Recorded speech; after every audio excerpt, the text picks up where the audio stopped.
Okay. All right. I think it's recording.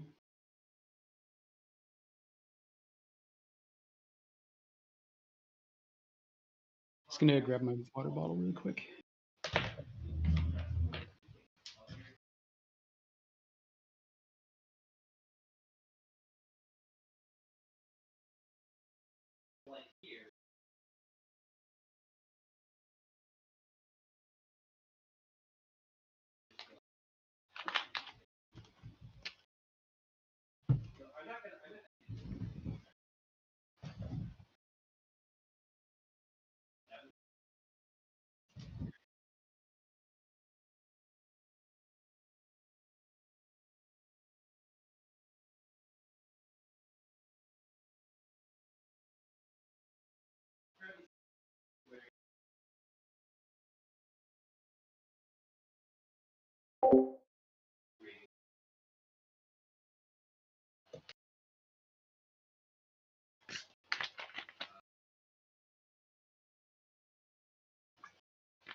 Okay. Um. All right. In that case, hi everybody. Um. My name is Neil Gray. Uh. I'm a professional concept artist. I have some of my art here. I've been working in the industry for about 2 or 3 years at this point, in studio as well as freelance. Um, I'm mostly a character concept artist, but I have done stuff for VFX, animations, environments, props, vehicles, weapons, armor. I've done designs for like VTubers and miniatures companies. Um, uh, yeah, that's basically it. I've also been teaching one on one for a little while, just sort of like teaching aspiring concept artists to hone their skills so they can kind of like um, get their first job. Um, uh, Yeah, so I'm basically going to be going over sort of what I did to get where I am, in terms of being hireable as a concept artist, and yeah, getting my first job, building my skills, and learning how to draw from imagination.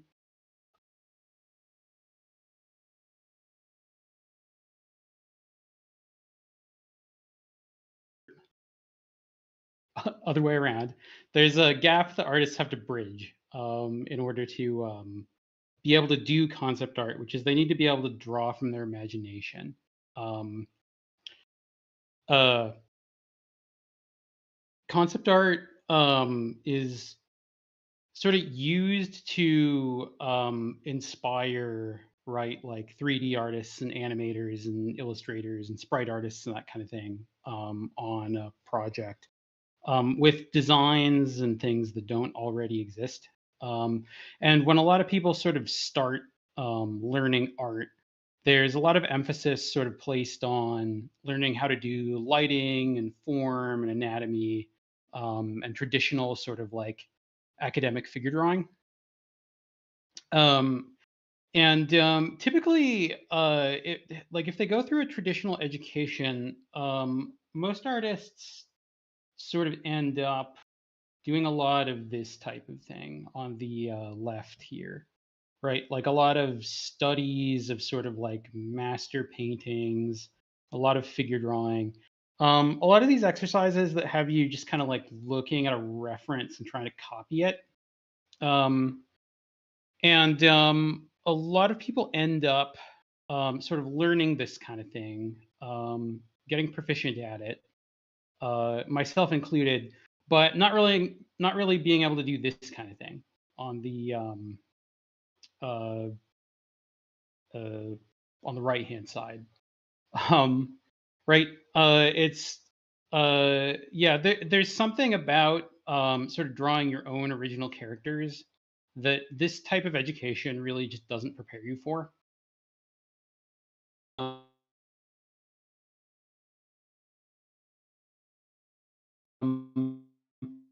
Years had like a bit more of a traditional art education. Uh, yeah. Uh, and what I'm going to be talking about today is how I sort of bridged that gap. Like what I sort of did to get out of this slump of like really being heavily dependent on references and not being able to design. Um, uh, yeah, for a long time, um,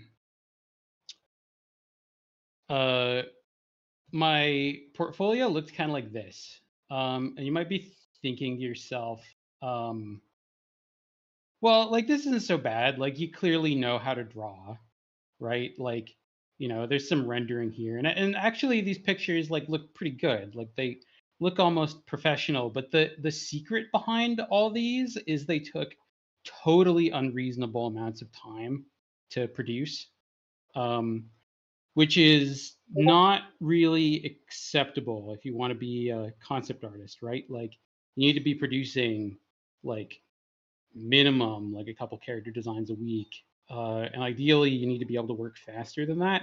And I was not like this robot girl is probably the best of like these pictures, and it took me, I kid you not, probably like 300 hours to put this thing together through like tons and tons of trial and error, tons of leaning heavily on references.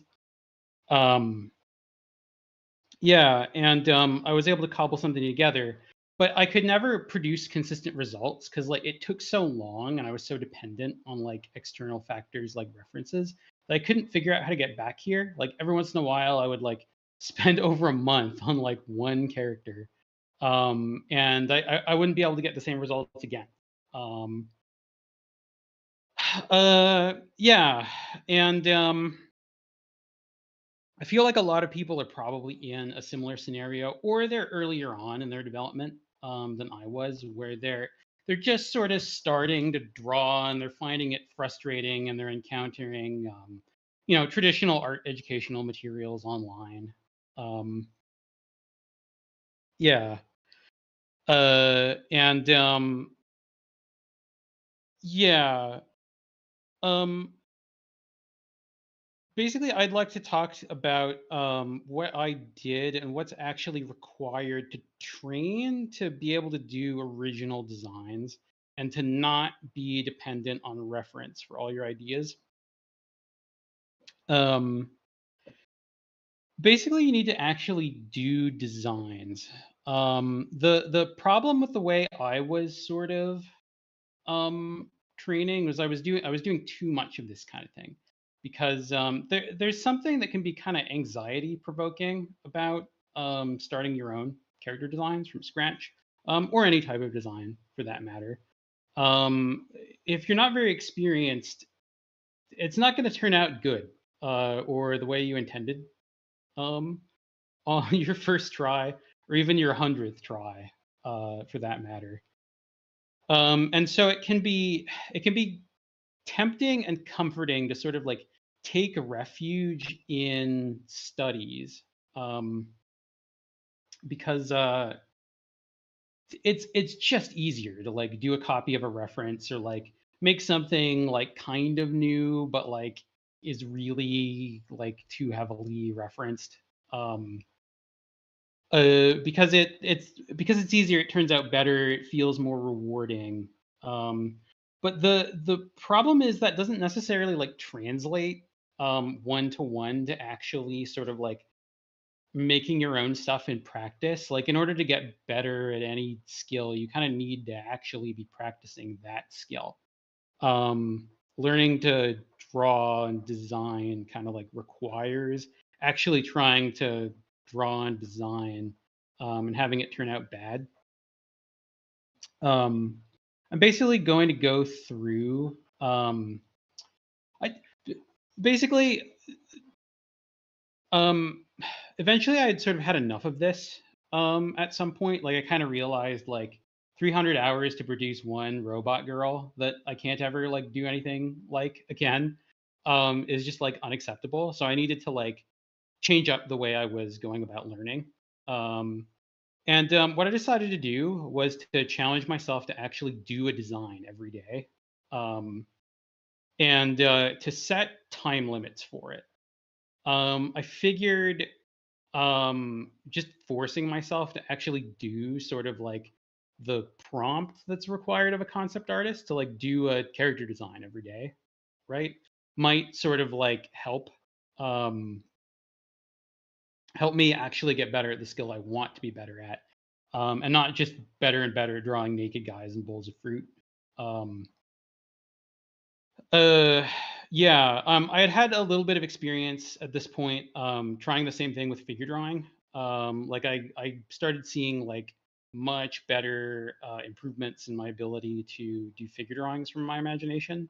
Um, by sort of actually forcing myself to do figure drawings out of my imagination instead of just endless anatomy studies or whatever. I was probably like 6 or 7 or something, like, years into, like, deciding to learn to be an artist at this point. And, the thing I'm about to show you, I actually have all my progress from the time period I'm describing to right around the time I got my first job, um, saved in chronological order in a folder. I was basically just, like, saving yeah, my practice attempts, um and like numbering them, so I can actually like go through and show you my study sort of like progress. And what you're gonna see is like, well, I'll let you see for yourself. So like, this is it. This is the folder. It's a little bit disorganized, and basically the prompt I kind of gave myself was, do an original character design in an hour, every day. Like I had a 1 hour time limit, and yeah, I was supposed to like put the references away, do an original design, and this is day one. As you can see, it's not really the most successful. I kind of failed at the prompt. Um, like this drawing looks okay, right? Like you can tell I have some experience doing art, right? Um, but like there's not the drawing is like not done. Like I got halfway through the line art and then ran out of time. It's not a design really. Like there's nothing interesting about this character's appearance. They're just kind of like a girl in a sailor fuku. Like they're just kind of generic. There's not really a design here. And they're it's just a head. I was supposed to draw a whole character. Yeah, so this didn't work out. I remember being pretty demoralized. You'll notice day two is way better, but the reason day two is way better is I chickened out and I opened my reference board, and I just stuck really close to like to a reference. So like this is barely like anything more than a study. I mean, I did it on a time limit, which is good, I guess. Uh, but like it's just like, even though this is a huge step in the right direction, it's kind of for the wrong reasons. And it's also like not really like completing the prompt successfully. Um, like I just kind of ended up doing a study because I chickened out because, at the time I had a huge amount of anxiety around this stuff. It was preventing me from like practicing consistently. Um, Day four, you can see I kind of backslide, probably because I put the references away again, and like this one's kind of better than day one, way worse than day two. I don't think it was referenced as heavily. But it's again, it's still like the line art's not done. I'm getting way too bogged down in trying to do clean line art for the amount of time I've given myself. And Yeah, there's like not much of a design here. Like I guess her like there are some choices being made about like how her outfit kind of looks and stuff, but like this is not what I had in mind. I'm trying to do like fantasy character designs here, and this is a head of a kind of generic looking anime girl. Like this ain't cutting it. So eventually I kind of decide like, okay, I need to do fantasy characters. So I made this, and this is a step in the right direction. One of the things I've found whenever I've given myself one of these challenges as I was learning, like to tackle something really hard that like just feels impossible, is like after like a week or two, I start seeing it doesn't take that long to start seeing some progress. And you can see here, like, okay, all right, like there's like kind of a finished drawing here. It's still just a bust portrait, but it's like a fantasy design. Like, she has some like cool armor. This is a big step in the right direction. Scope is still too limited, and I think I decided to kind of compromise and like a reference board open, but like I'm not allowed to like copy anything too much. Like I'm forcing myself to like only take it from like any given reference I'm looking at, and I have a huge number of them open, and I'm still on like a time limit. Um, yeah. And This continues. There's like a few more that are pretty interchangeable. Um, like I kind of back really hard. Pressing is like days are better than others, and some days it feels like progress is forward, and other days it's backwards. It's kind of a two steps forward, one step back, kind of thing. Eventually, though, I decide like, okay, like I just can't do this in an hour. Like I need 2 hours if I'm gonna get like a full body character done. And yeah, uh, so I start giving myself like a more generous time limit. I think I go over 2 hours on some of these, but I'm actually able to like kind of complete the prompt on like day 9 here. And I'm doing a whole bunch of these. They're kind of remember being like not especially happy with any of them at the time. They're a little too close to like studies I was doing. Some of them are better than others. Yeah. Uh, but yeah, like they're all pretty interchangeable. They're just these kind of like anime dudes in armor. The armor is kind of cool looking. I'm just kind of grabbing little details and things from like references I'm looking at and combining them together, kind of like a paper doll. Um, but this is a step in the right direction, and I kind of like make a bunch of these. They're all pretty interchangeable for like a few days.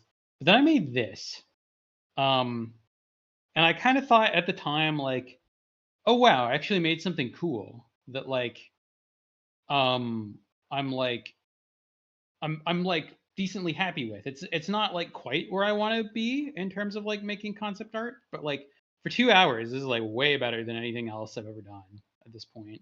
In 2 hours, there's like kind of a cool design here, and I actually got some painting in, which is like part of what I was trying to do. For the first time, I like succeeded at that. I think part of it was I just like allowed things to be a little less like clean, and it like freed up some more time to focus on the design and like got a little bit of rendering in. And I thought this guy was cool. Like I thought this was like the coolest looking like character I had made so far, out of all of these. And this is like a pretty big jump for a month. Um, I don't think there's actually like 30 days between day 1 and day 25. While I'm doing all this, I'm keeping up with the traditional like fine art type kind of studies. And I'm also working on like longer winded pieces in the background. So I'm not just doing like, an hour or two a day of practice here. Like I'm practicing for like at least 3 hours a day, at this point, and like frequently more. Um, yeah. Um, and I'm chickening out a lot of days. Like there's a lot of days here where you're gonna see the drawing is half finished, and there's a lot that I didn't save because I was like frustrated or gave up or chickened out that day. So like there's probably like 2 or 3 times the number of days that like the label here kind of indicates. But one of the things that goes to show is that you don't actually like if you want to give yourself this homework assignment, it will work. It's worked for students I've taught one-on-one. We'll get into that a little bit later. I have examples of student work to show. But yeah, you can actually like kind of fail over and over again, and like you're gonna see as we go through these, like I learn a huge amount of stuff from just like doing bad designs over and over again and like trial and error. And the progress in like this year basically that I'm showing just like dwarfs the past like 7+ years of doing this like much less efficient method of studying. Um, yeah, so like what ended up happening was I made a few more guys that are like kind of close to like this dude because I chickened out and I was like, oh, I don't want to backslide, so I better just kind of like do the same formula over and over again and like not deviate too hard to like make it easy on myself. And like these guys, like the other ones are like kind of cool. But then I chickened out and took like a month off designing because I was just like, oh god, oh god, oh god, it's too much pressure. I don't want to do like a shit one. So yeah. Like a month later, I came back. I was kind of looking at these and I was like, oh, they're too messy. Um, I need to like just focus harder on like doing cleaner like work or whatever because like this level of like messiness is unacceptable. I thought for some reason maybe I could just like force myself to like learn how to do line art quicker, and maybe I can reduce the scope, and that'll yield like better results. And what ends up happening is I make a whole bunch of these like kind of fantasy portraits.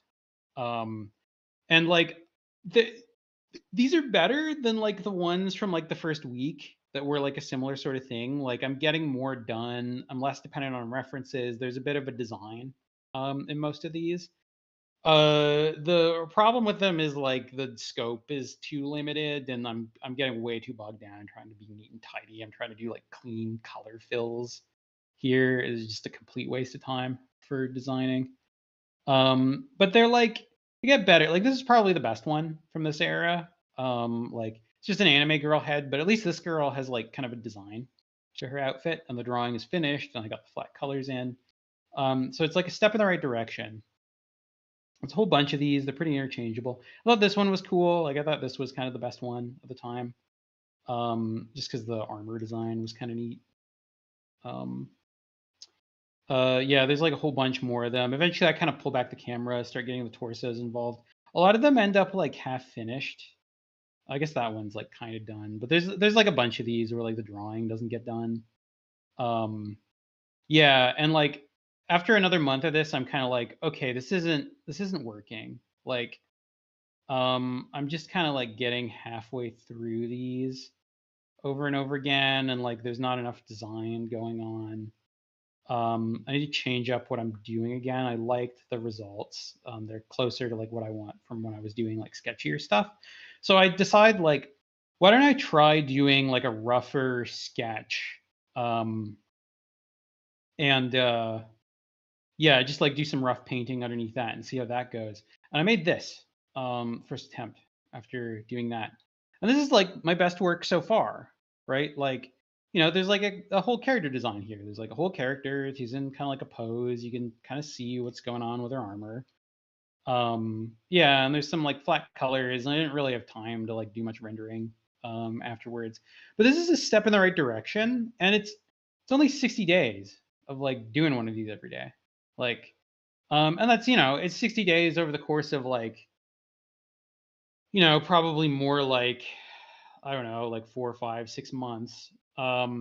But and I'm also doing a lot of like supplementary studying, which I'll get into later. But like this is a lot of progress at design and speed and drawing and being able to do concept art. And the other thing is like you notice I'm kind of changing up what I'm doing. Like I'm sort of trying stuff and it's not working, so I change up what I'm doing. And that isn't working, so I change to another thing, and that starts to work, but I get dissatisfied with it, so I change to another thing. And then I go back to the thing before because the thing I switched to is worse than what I was doing before, right? But it pays off because I've been learning things that whole time. I do a few more of these that are like pretty interchangeable. Um, uh, yeah, and like they're all pretty good. One of these has me. The title is just me like hating on myself. because I like gave up in frustration. I left this in here just to show that I I gave up on a lot of these, and the whole experience was incredibly demoralizing. Like I felt like giving up so often, and I did give up a lot. One of the main barriers to making progress as a designer, and like doing your own original art is just getting demoralized, feeling like you can't do it, feeling like there's some sort of secret knowledge that you don't have, um, or feeling that you need to like train more before you can start. Um, and there's also a tendency on the part of some people, including me, when I was learning, to sort of like take to sort of assume that like doing bad drawings over and over again can't possibly result in eventually doing good drawings.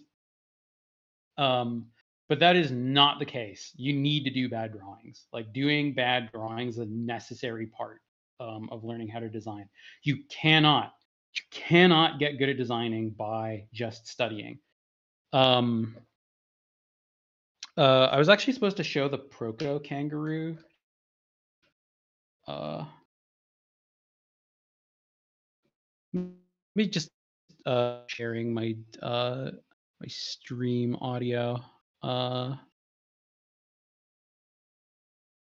because there's like a funny edit of the Proco kangaroo. I want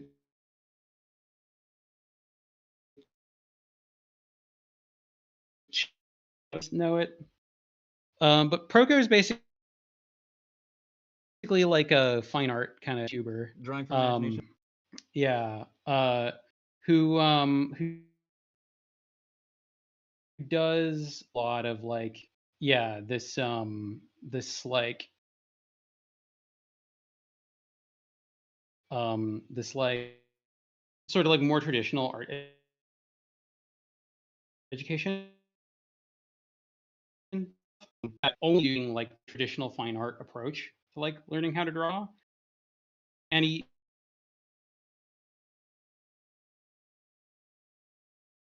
like invests like he realized he like couldn't imagination. Like this is a year trying to practice drawing from his imagination and figuring that like he can do it by just like taking more perspective lessons or whatever.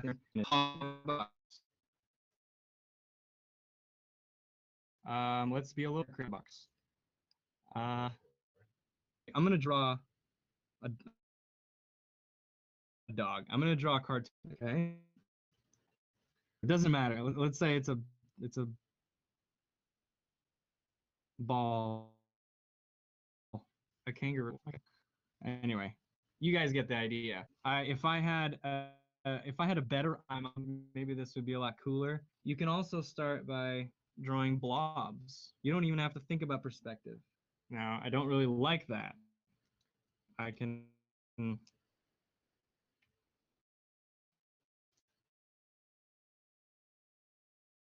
to it. We're gonna not post this demo on YouTube as a replay right away. We're gonna edit it down to a quick. Don't worry about it. But just saying, don't expect to see wait 10 years to start drawing from imagination.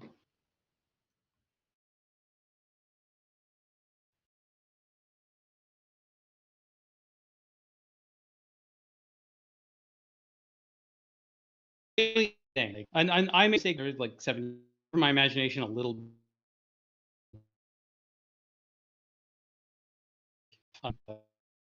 like really just does not prepare you to like make your own art. It's an important part of learning. I'll get into that kind of after this whole bit, but it sort of needs to be in a proper context and part of a more well-rounded kind of training routine.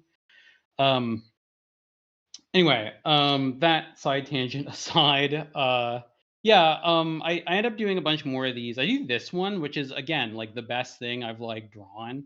Like for 2 hours, like this just smokes everything else I've like drawn up until this point. And yeah, like this is only day 60, right? I didn't need to do 10 years worth of like drawings from my imagination or whatever. I needed to do like I don't know. This is probably like what, 5 months in, roughly. I'm not exactly sure. Um, but like, yeah, this is like major improvement compared to day one. Um, I tried drawing this like princessy girl with like a little crown. I'm showing this one because I revisit this concept later towards the end of this, and like the difference is insane. So remember that one. But yeah, there's a whole bunch more of these. They're all pretty interchangeable and they're all pretty good. Like they're all kind of like an improvement over like the previous wave. Eventually though, I decide like no, it's too messy. I need to figure out a way to do like clean art. I end up like looking at a speed painting tutorial and kind of following it and making this. I was like, oh shit, I'd be like really happy with like this level of finish for my like concepts. Like, damn, maybe there's something to this. And I end up trying it repeatedly, but like it only produces like just like anime portraits. Like I can't figure out how to like make anything else with it. And like some of them turned out kind of good. Like I was proud of this one at the time. But like yeah, I was finding like I couldn't figure out how to like take the scope and increase. Like I pulled back the camera a little bit and that turned out okay. But I ended up being kind of dissatisfied with this. Eventually, I decided like, okay, I haven't tried jumping straight into painting on like full body like characters yet, so I'm just gonna do that. I'm gonna try jumping right into paint, and like maybe that's the secret. Maybe if I just like skip earlier steps, like I can like finish things the way I want to on a time limit. I make a bunch of these, and like they kind of have some good stuff going on, but like the drawing gets worse because I'm not as used to like working in shapes.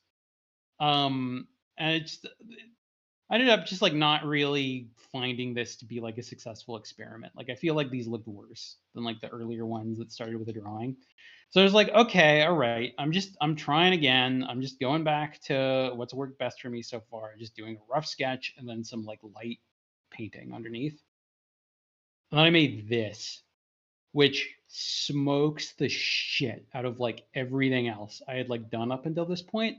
This actually kind of holds up, like compared to my current work. Like there's definitely stuff I would do differently. Um, but like, yeah, like this is a huge leap. And this is only 90 days of doing this.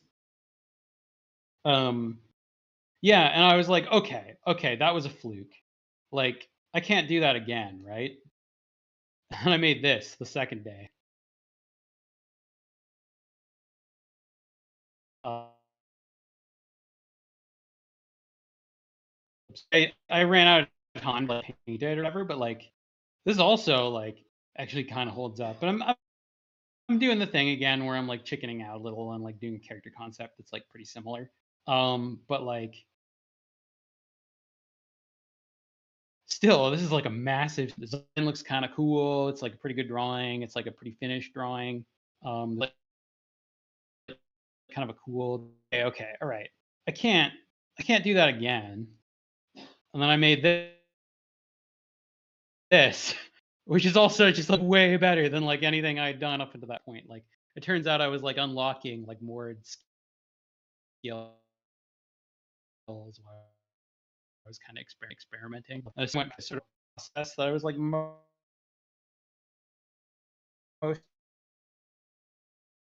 was getting me the results. Really that kind of made on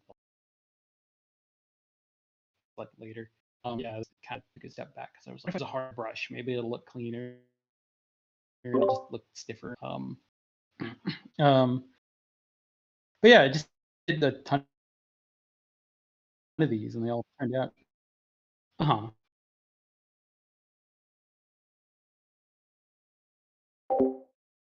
huh. Yeah, good point. Yeah. Um, so yeah, I end up doing. Oh no, this is later. I went and retouched this one. This isn't what it looked like at the time. But yeah, I ended up doing a ton of these. I tried going back to like painting more, like doing a rough drawing and then doing some painting over top instead. And like got results like this. They're pretty good. But they just continue like being kind of good. Like this is a the level of like consistency here is like crazy compared to where I started. I ended up doing this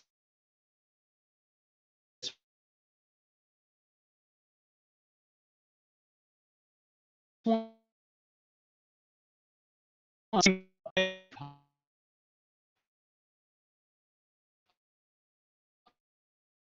It's only day 100. This. Another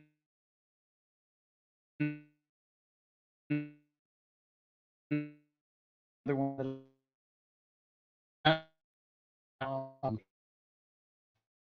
There's a whole bunch of like swimmer, all that. It's like it's pretty good. I draw them all. All of them are done in 2 hours. This one turned out awesome. For some people. Yeah. Oh yeah. I revisited that. Yeah.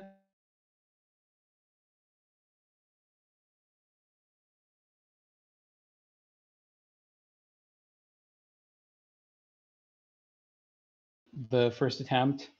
Like the level of progress here is crazy, and it's like there's just too long after this stuff to gain some popularity on social media. My long-winded stuff when I was doing this started getting much better too, and not long after that, I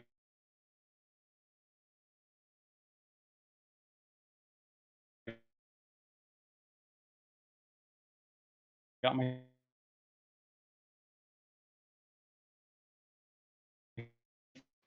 it took me like a year.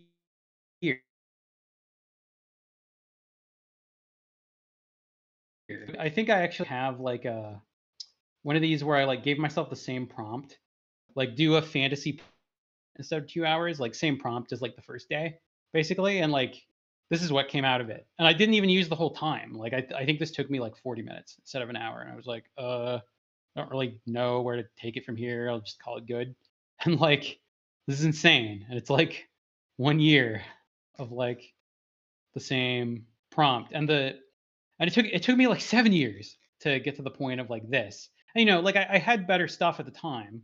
Obviously, like I had, you know, yeah, like my old portfolio, like I had this stuff, right? But like every single one of these took me like like greater than 100 hours to do, and they're just a portrait, and like I heavily, heavily, heavily relied on reference. And the reason it took so long was trial and error, just like trying things over and over and over again until something looked right, and then like never being able to like repeat the process the same way ever again. Um, uh, yeah. Uh, and yeah, like it took like a year. Like the progress in that year is like crazy compared to the progress of like the first 7 years. And it's not supposed to work like that, right? Like it's supposed to be the other way around, where you get like fast progress when you start learning a new skill, and then it like gradually tapers off. But the difference was I changed up my approach to learning. Like instead of being afraid to like just get started designing things, I was doing academic studies, right? I was doing like copies of like other people's designs. Um, I was doing anatomy studies. Although the thing I was doing with the anatomy studies was the same thing, where I stopped like only doing tons and tons of like copies from anatomical diagrams and things like that, and started like doing a bunch of copies and then drawing a bunch of people from my imagination afterwards, and like going back and forth. And what that does is it creates this kind of feedback loop where like the mistakes you make from your like failed attempts are fresh in your mind when you do the next study. So you're hyper fixated on like the details that are like different about whatever you're studying from compared to yours. And then when you learn things from the study, you're immediately applying them in a practical context, instead of just like kind of coming to a realization and then just like going about your day and like never using the like any of the information you're learning. Um, yeah, you need to kind of be doing both, in this like back and forth feedback loop. So yeah, like this amount of progress only took me about a year. It's been about the same for my students as well. Like the ones that have done the homework assignment consistently, I basically assign them like homework similar to what I was doing in this phase of my development. And the ones who do it consistently, like they start to go from like intermediate to pro, or like just a beginner to like actually like able to design their own characters without needing like references as much. Like within about a year of like diligent practice. So it's like it's repeatable. I'm not special. Like I had some experience in the beginning, which was good. Like I got to kind of unlock that um by uh by training this way, but like um yeah, like it goes to show that like you can get professional at art in like less than 10 years if you like really put your mind to it and like go about learning efficiently. um the other takeaway from this is that like bad drawings kind of make good drawings eventually. Like you just kind of have to like screw up and like reassess your like strategy over and over again. Like you like through this journey, like you kind of saw like I changed up what I was doing a lot. Like I made mistakes and then like tried a new approach and that didn't work, so I tried a different approach and that didn't work, and there was like gradual refinement over time. Yeah, and so like the doing bad drawings is actually not evidence that like it's too hard or you can't do it or you're doing something wrong. It's a necessary part of the process. And actually, that sort of like that bad feeling that I was feeling when I wrote this note to myself is yeah, like um it's the bad feelings aren't evidence that you're doing anything wrong or that you can't do it. In fact, my understanding is like I've heard that like the neuroscience of like learning is basically that like there's kind of a connection between like the stress like part of the brain and like the learning part of the brain. They're kind of like linked. So whenever you're doing like training that's like really seriously benefiting you, it's always gonna feel kind of uncomfortable psychologically. And the more you can sort of like take that as evidence that like what you're doing is actually benefiting you, the better off you'll be. It's happened to me time and time again. Almost every time I've been exceptionally frustrated at like my art progress or a particular picture I was working on. I've been right on the verge of a breakthrough. Um, yeah. And yeah, it was really hard though. Like the whole process was very demoralizing. Felt hopeless in the beginning. Progress was slow and hard to see sometimes. And I wasn't 100% diligent either. Like I chickened out. I gave up out of frustration many times. I went down dead ends that didn't like go anywhere. But that didn't matter. I got good anyway. And I got a job eventually anyway, even though I screwed up a lot. Like the margin of error that you have is actually like huge. You can be like a complete screw up and do everything wrong, and as long as you're like persistent and you're challenging yourself consistently, like you'll just inevitably get really good at art and you'll be able to like draw out of your imagination. Um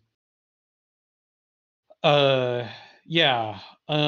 So um My notes say I'm supposed to talk about the fastest way to draw, which the fastest way to learn to draw, rather, which I've kind of touched on already. There needs to be this feedback loop.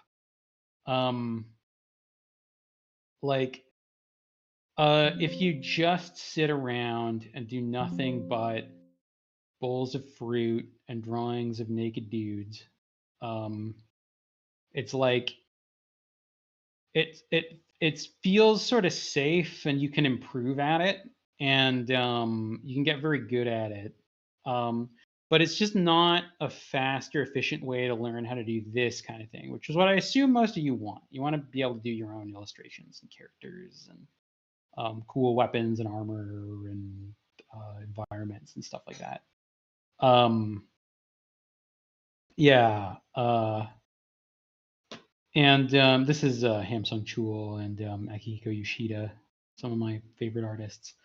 Yeah, there needs to be this feedback loop that we talked about. It's really sort of the engine that makes art go. Like no amount of sort of like consuming lectures and seminars and YouTube videos and books and that kind of thing is going to like get you to learn. Like that stuff is all kind of a multiplier on top of this the engine that makes art go, which is practice. And the best way to practice is this feedback loop that I discussed. Timers and deadlines I find are very helpful, particularly if you're interested in design.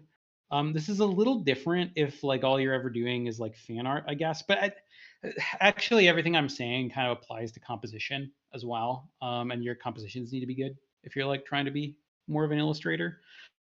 But are where a lot of important decisions are being made.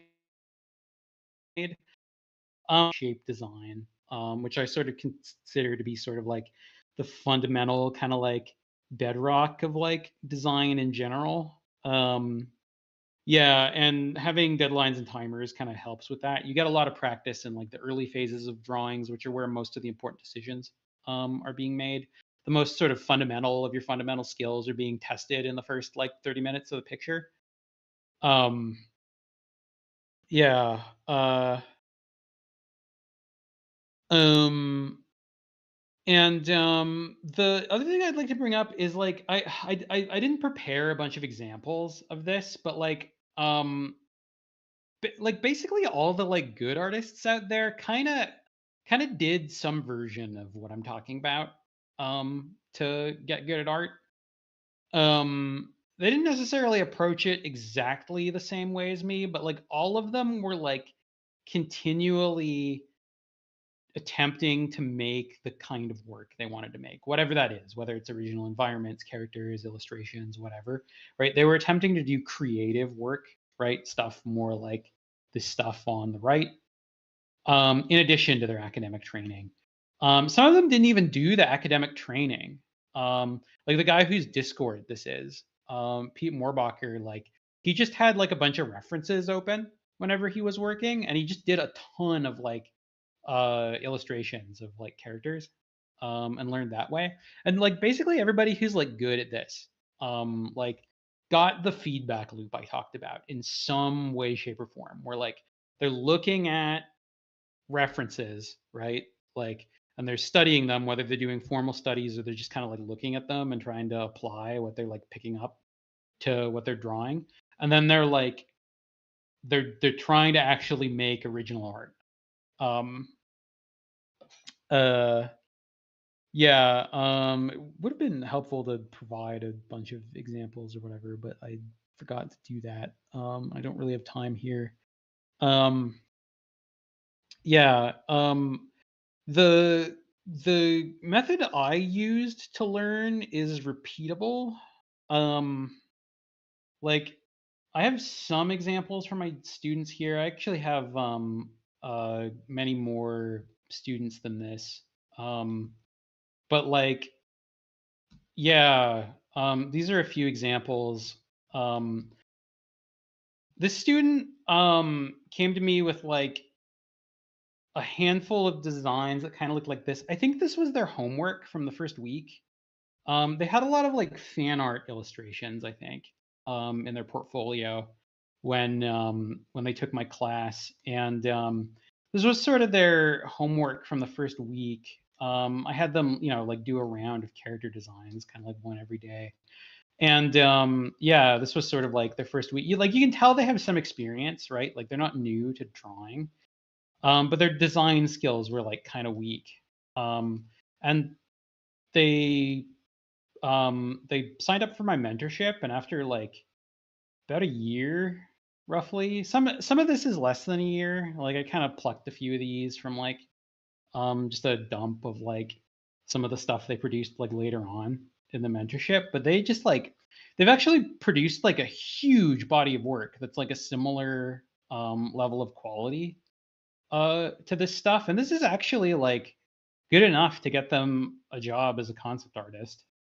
Um, and it only took them a year, like about the same time frame as me, and they started seeing like really noticeable changes after about 3 months, which is about the same timeline as me. Like I had to do about like 70 or so before like my stuff started looking kind of good.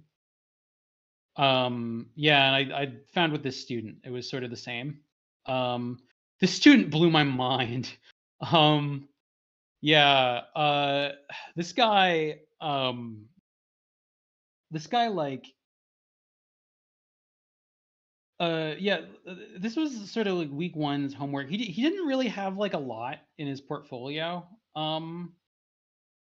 When he like signed up for my class, but I gave him the same homework assignment that like I did, and that other student did. And like this is what they did. Like they kind of did these like really clean drawings, but they're like very stiff. And there's like some stuff that's going right with the designs, but there's like other things that are kind of going wrong. And like this is what their sort of thumbnails look like. They're kind of like really real quick sketches. Again, you can tell this is somebody who is like experienced when they took the course, but like they made this at like 2 weeks later. Like I just gave them some lectures on design. That was the other thing. Well, I'll get into takeaways I got from teaching a little bit later, but yeah, like this is crazy. Like this is like professional level. Like 2 weeks later, like I just gave them some pointers on how to do like thumbnails better, and they went from like this to this. Um, yeah, it's like crazy. And then like at about like similar sort of time frame, like about like 60 or so designs later, they made this, which is like pretty close to professional level. Like this could probably get them work. This girl with the like purple hair. Um uh Yeah, oh, this one was interesting. I had somebody who was already like a working professional, who like didn't have very much money. So they like could only like afford like a couple sessions or whatever. So I just like I just gave them some lectures on like design and how to do thumbnails, and their thumbnails improved like colossally. Like they went from this to doing these, just applying some design and like gesture stuff. I was telling them about. I have a bunch more examples here. I just like couldn't fit them all on like the page. There's some more of them on like the page from my course, I think. But like yeah, over and over again, like the timeline's been about the same.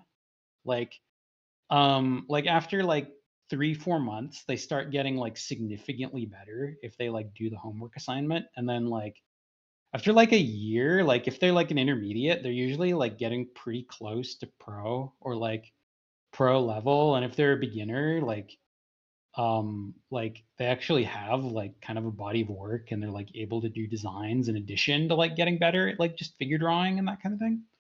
Um yeah. So it's like I'm not like special. It's like a thing that like just anyone can do if they're like diligent and take the plunge. Um Uh, yeah. Um, yeah, and like a lot of this stuff is just a matter of like keeping your morale up. And like not taking the struggles in the beginning as evidence that like you're too dumb to like do it, or like there's something wrong with the way you're learning. Like I've just told you like how to learn. Like if you just do what I just like everything I just said, like you're set.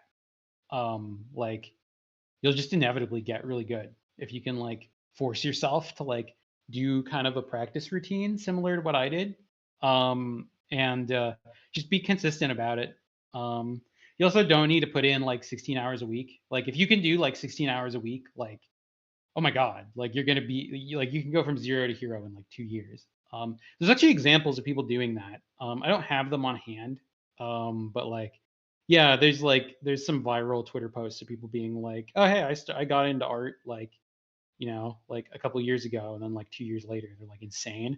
And it's usually because they had like um they had kind of like good teachers, or they like learned kind of um like they sort of learned these like practice habits from like other artistic disciplines and then like took them into art, like visual art. Um yeah, so like a huge amount of it is just keeping your morale up. Kind of doing it anyway even though you don't feel like it. Taking like the bad feelings as evidence that you're on the right track instead of evidence that like you can't do it or like there's something wrong with you.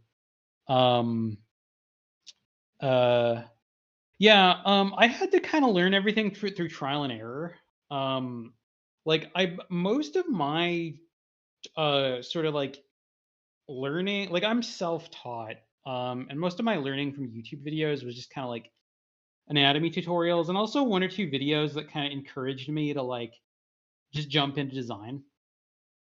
I think I did a little bit of perspective stuff too, like I did the draw a box thing that everybody does, and I picked up a copy of like how to draw and like did some perspective stuff. Um, but yeah, like the design stuff I had to learn through trial and error. Um, I don't know. At the time I was learning, maybe this has changed. I'm not as like tuned in to like what kinds of art education materials are out there at the moment. But like when I was learning, there weren't really very many good like tutorials on how to do design. Um, like a lot of the time, people would just kind of tell you like, "Oh, you just have to practice and like be passionate about it, and you develop an intuitive sense for it." And that is true. But one of the things I've sort of learned from teaching is that you actually can kind of break down what makes design into sort of like understandable principles that you can like say to people in English, and it actually prompts them to like do better designs. Um, I actually think it's possible to learn much faster than I did, if you kind of like know what you're supposed to be like paying attention to, and you like supplement with like more education than what I had. Yeah, and I'm basically gonna get into that. Running a little bit behind here. So I'm gonna have to move quick. But I want to talk a little bit about shape design. Um, yeah. Uh, so basically, one of the conclusions I've come to, the more experienced I've gotten as an artist, is everything is shapes. Um, like all the anatomy and perspective, and all those like fundamentals that show up on lists of like the fundamentals or whatever, are like good, and you should learn them. But like the more experienced I get, the more I realize that like so much of like doing good art from your imagination is just shapes. um, Anthony Jones is a guy who was really influential on me. It was like watching his videos that made me decide to like start doing designs on a timer every day because it worked for him. Um, and yeah, like he said, he has this anecdote where he always says some variation of like what I'm saying right now, that like everything is shapes to like his students. And then one student be kind of like, what, no, that can't be true, you got to learn perspective and anatomy and like all that stuff, right? I don't believe you, right? And the guy kind of like took his class, and like never changed his mind. But AJ ran into the guy years later at a convention after the guy had turned professional, and they were like sitting around sketching as part of like a sketch group or whatever. And uh, the guy kind of like turned to Anthony and he was like, "Dude, you were right." He was like, "What do you mean? Everything is shapes." Anthony's like, "I told you, bro. Welcome to the club." And Feng Zhu is one of the first people who like started doing like concept art education online. And I remember watching a Q&A with him where he he was asked like if he could like share the most important lesson he's learned from like all his experience, what would it be? And he like stopped and like thought for a second, and he just said everything is shapes, and then didn't elaborate and like moved on. But I'm pretty sure what I'm about to get into is like more or less what he was talking about. And I've just met like so many professionals over the years where like you say everything is shapes and they're just immediately like, oh yeah, I know exactly what you mean. If they're like good at designing. especially. So what I mean by shapes is basically like every time you're drawing anything, right? You're sort of making shapes. Like the nature of like drawing lines in the page is you're sort of like dividing space, right? And it's like creating shapes. Like there's this diamond shape here, and there's like a diamond shape subdivision or whatever. And the same is also true whenever you're painting, right? When you like create blocks of color or whatever, you're creating shapes. Um, it's like an inevitable part of drawing or painting, right? Like this right, like the shape of like the top of this kitty cat witch's hat, right, is like creating a shape, right?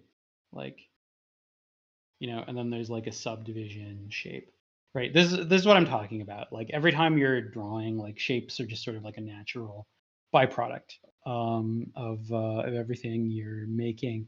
And there's such a thing as sort of like good and bad shapes. There's like a right and wrong to do shapes. And I have a huge amount to say about all this. I'm gonna get into sort of the most basic stuff. I have a little bit less time than I would like.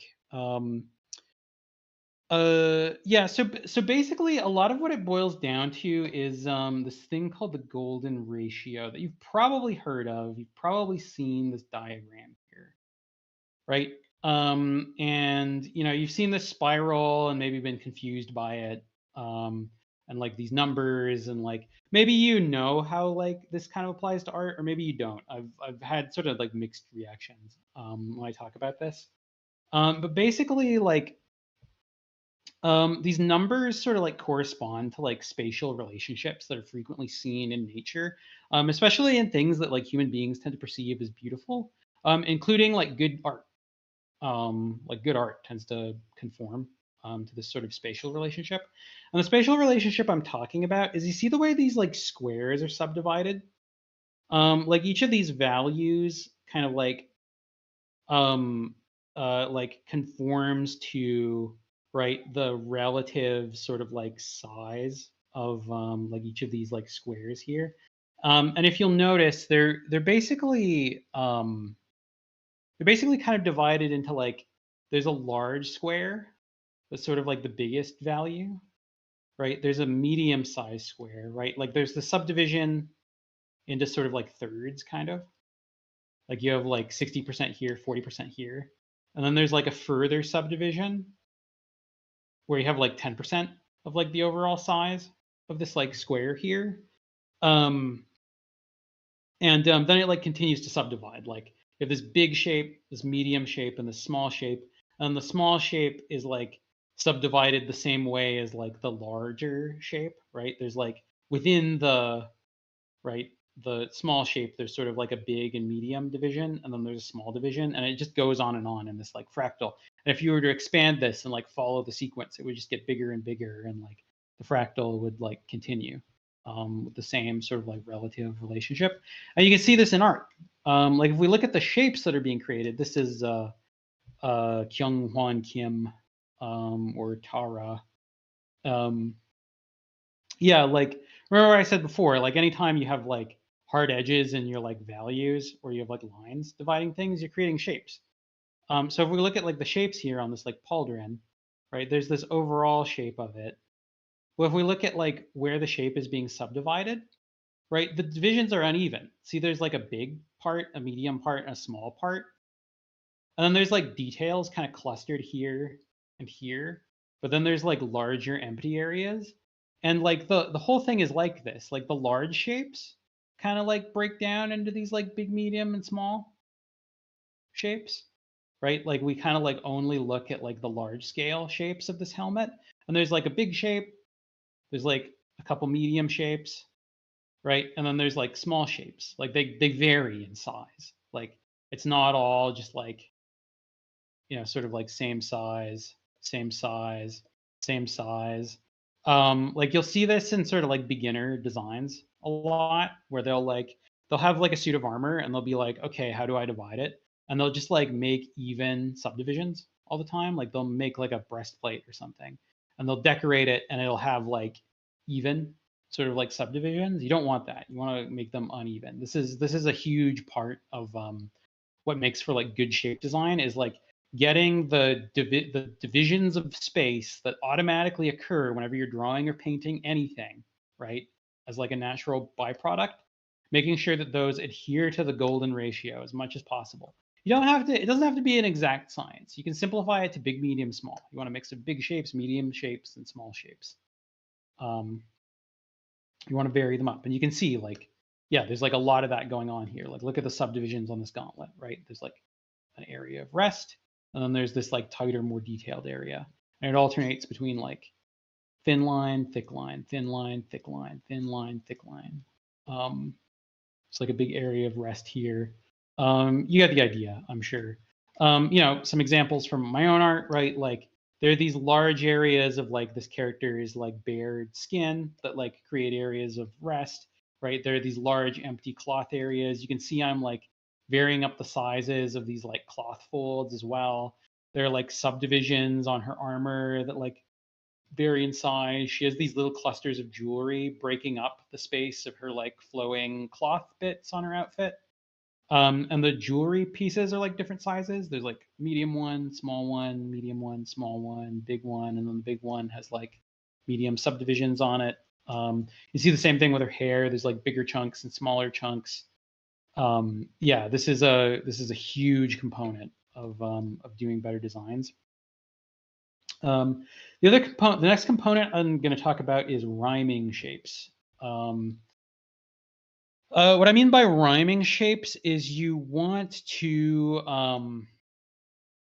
ensure, this is Akihiko Yoshida again, one of his Final Fantasy 14, I think, concepts for the Dragoon.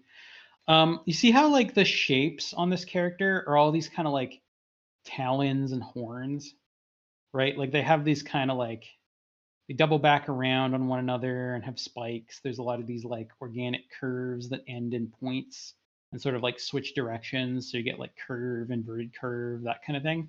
And like they're not the same shape. Like this shape is not literally identical to this shape, but they kind of rhyme with one another. They both have these organic curves that kind of like sit next to one another and create these waves, or they like change directions and have like points on them and that kind of thing.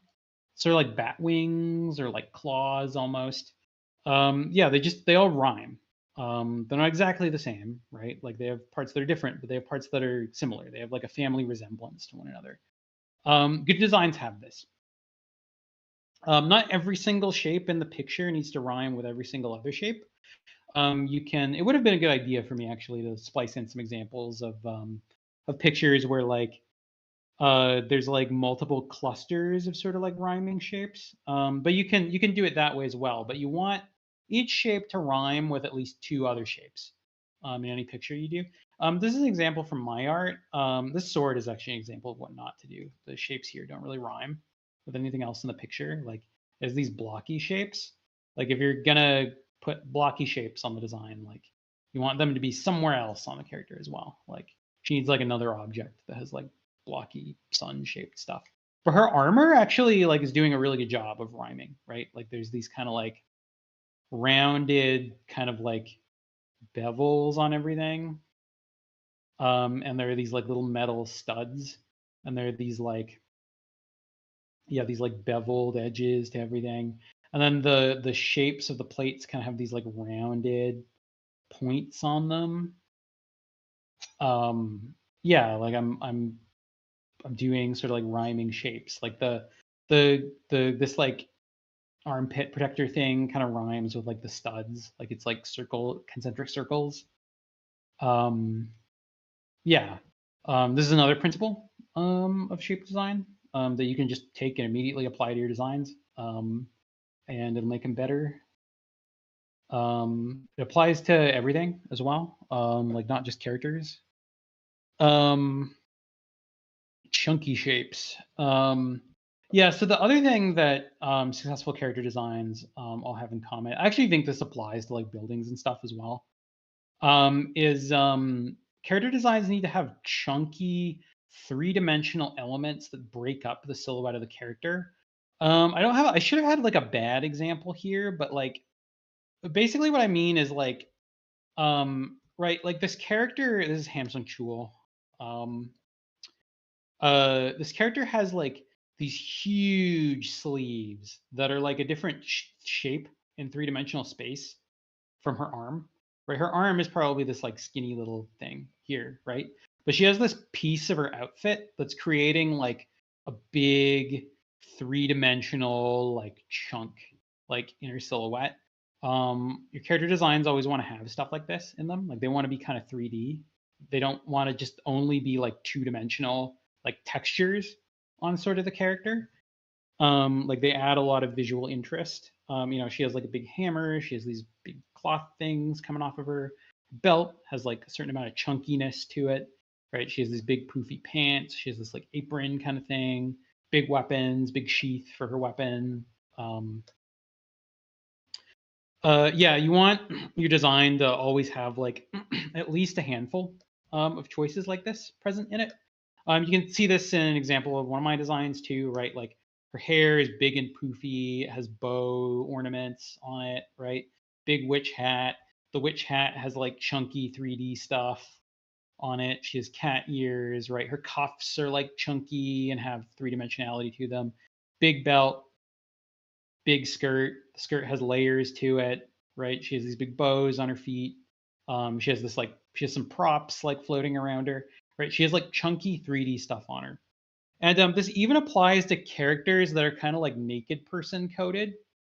Because like sometimes you just have to design a character that's like a naked dude, right? Like there's just sometimes in whatever you're designing, there's a naked guy. It happens at the train station from time to time, and it happens in art. Um, yeah. This is damn it, I forget the name of the artist. He's a Street Fighter artist. It's from a game called Code of Princess. Um, but yeah, this character is basically like a girl in a bikini, right?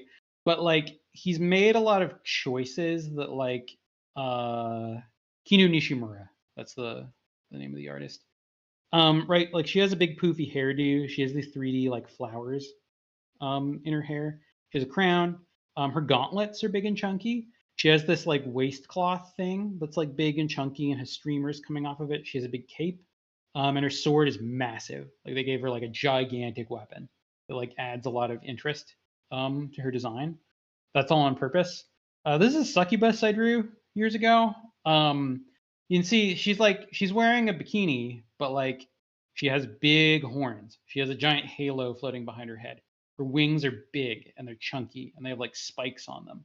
She has like three-dimensional details on her like legs and hands. She has big pauldrons. She has these like streamers coming off of her. Her tail is big.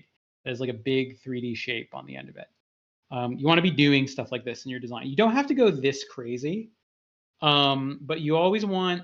My rule of thumb is like minimum like three things on any design need to have some 3D-ness to them, right? They need to like pop off the character's body. And this is also true for weapons, props, all kinds of things. Like they need the silhouette to be like a little bit more interesting than like just like the most basic version of the thing you could possibly think of. Um, Yeah. Speaking of breaking up the silhouette, the other thing I want to talk about is how the golden ratio we discussed earlier also applies to breaks in the silhouette. It's not just the internal subdivisions on a design that you want to adhere to um, good shape design principles. It's the breaks in the silhouette. And what I mean by that is right, like this Hamsung Chul again. You see how aka Brave King. You see how right, this girl's hair, like the silhouette of it is kind of straight, and it turns in and it turns out and then it turns in, and then there's this long straight section and that turns in and then turns out and then turns in and then turns out, and then there's this long, and then there's this like long divot, and then there's this long straight section, and then it turns in, and then there's a long straight section, right? Like the same principle that applies to the internal shapes, where there are all these like internal subdivisions that